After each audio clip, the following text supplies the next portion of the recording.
जरा सोचिए, घनी अंधेरी रात है। एक राजकुमार जो महलों के ऐशो आराम में पला बड़ा है, अचानक एक ऐसा फैसला लेता है जो दुनिया का इतिहास हमेशा के लिए बदल देगा। वो अपनी विरासत, अपना परिवार, अपनी पूरी की पूरी दुनिया को पीछे छोड़कर एक अनजान रास्ते पर निकल पड़ता है। लेकिन सवाल ये उठता है कि आखिर क्यों? एक राजकुमार जिसके पास दुनिया की हर खुशी थी, उसे ज्ञान की तलाश में अपना सब कुछ, यहाँ तक कि अपने परिवार को भी क्यों छोड़ना पड़ा? ये सिर्फ एक कहानी नहीं है, ये एक ऐसे त्याग की दास्तां है जो हमें अंदर तक सोचने पर मजबूर कर देती है। और यहीं से हमारी कहानी में एक बहुत दिलचस्प मोड़ आता है। एक तरफ है सिद्धार्थ गौतम, वो इंसान जो घर छोड़कर चले गए, अपना आलीशान महल, अपनी पत्नी और अपने नवजात बेटे को त्याग कर एक तपस्वी बन गए। और वहीं दूसरी तरफ है भगवान शिव, वो देवता जो घर पर ही रहे, जो सबसे बड़े वैरागी होते हुए भी एक पति और एक पिता बने रहे। अब ये कैसे हो सकता है? तो चलिए इस पहेली को सुलझाते हैं। कहानी शुरू होती है राजकुमार सिद्धार्थ से, जिनकी जिंदगी आप कह सकते हैं 29 सालों तक एक खूबसूरत धोखे में जी गई थी।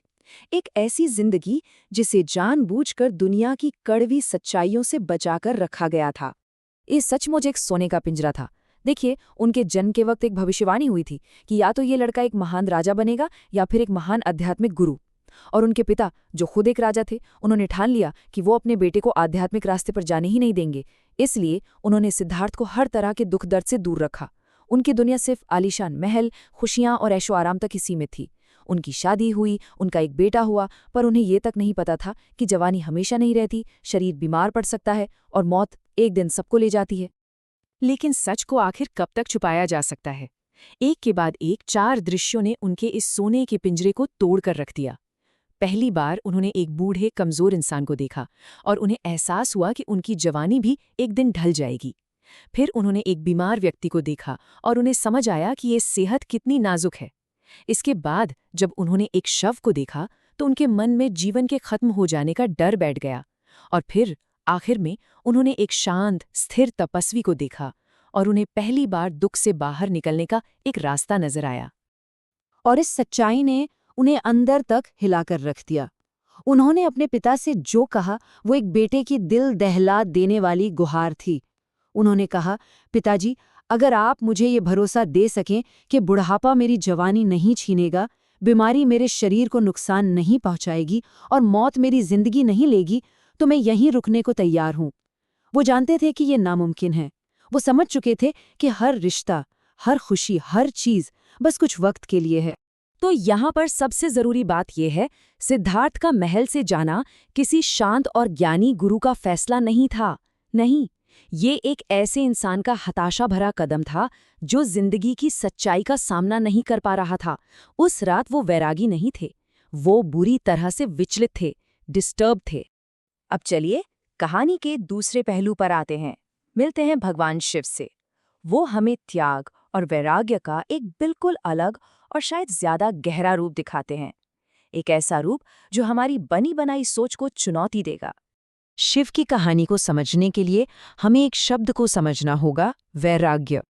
इसका मतलब है दुनिया के सुख दुख से ऊपर उठ जाना, उनसे प्रभावित न होना।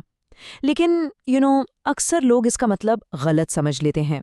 वैराग्य का मतलब सब कुछ छोड़कर जंगल चले जाना नहीं है। ये कोई बाहरी लाइफस्टाइल नहीं है, ये तो मन की एक अंदरूनी अवस्था है। अक्सर हम सोचते हैं कि वैरागी होने का मतलब है पत्थर दिल हो जाना, अपनी भावनाओं को, अपनी फीलिंग्स को खत्म कर देना। लेकिन सच ये नहीं है, और इसका सबसे बड़ा सबूत है शिव और सती की प्रेम कहानी, जो हमें वैराग्य का असली मतलब सिखाती है।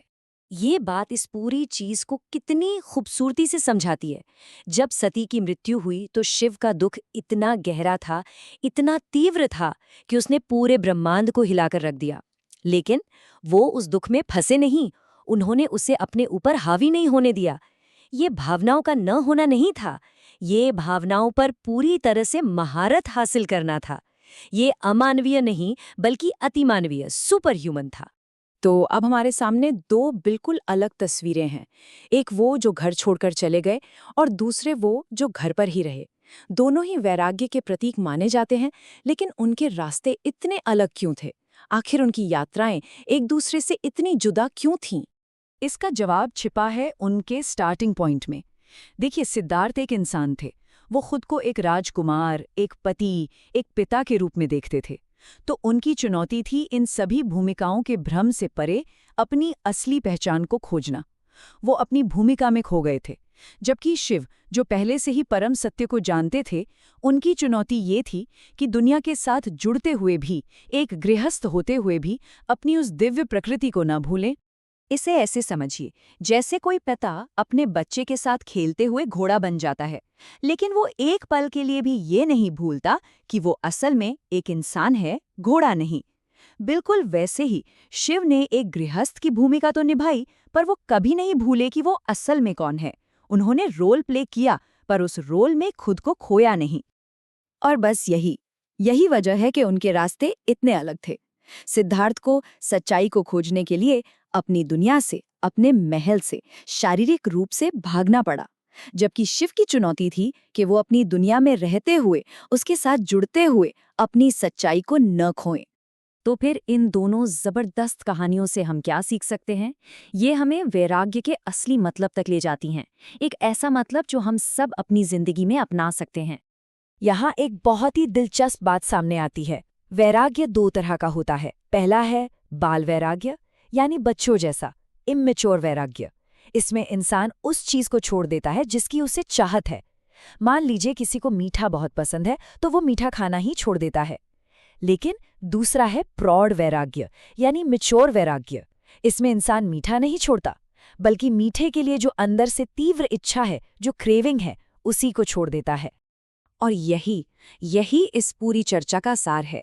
असली त्याग चीजों को छोड़ने में नहीं, बल्कि चीजों के लिए जो अंदर एक प्यास है, जिसे तृष्णा कहते हैं, उसे छोड़ने में है। ये कोई बाहरी लाइफस्टाइल नहीं, बल्कि एक अंदरूनी अवस्था है। मतलब आप एक महल में रहकर भी वैरागी हो सकते हैं, और एक जंगल में तपस्या करते हुए भी इच्छाओं से भरे हो सकते हैं। लक्ष्य खुद को खाली करना नहीं, बल्कि खुद में पूरा महसूस करना है। तो जाते जाते एक सवाल आपके लिए छोड़ जाता हूँ। क्या हो अगर असली लक्ष्य दुनिया से भागना है ही नहीं, बल्कि इस जरूरत से भागना हो कि दुनिया ही हमें पूरा कर सकती है? इस पर सोचिएगा जरूर। यह सामग्री व्यक्तिगत राय और सामान्य जानकारी पर आधारित है। दर्शकों को कोई भी निर्णय लेने से पहले अपना खुद का शोध करने की सलाह दी जाती है। इस सामग्री के आधार पर की गई किसी भी कार्रवाई के लिए निर्माता जिम्मेदार नहीं है।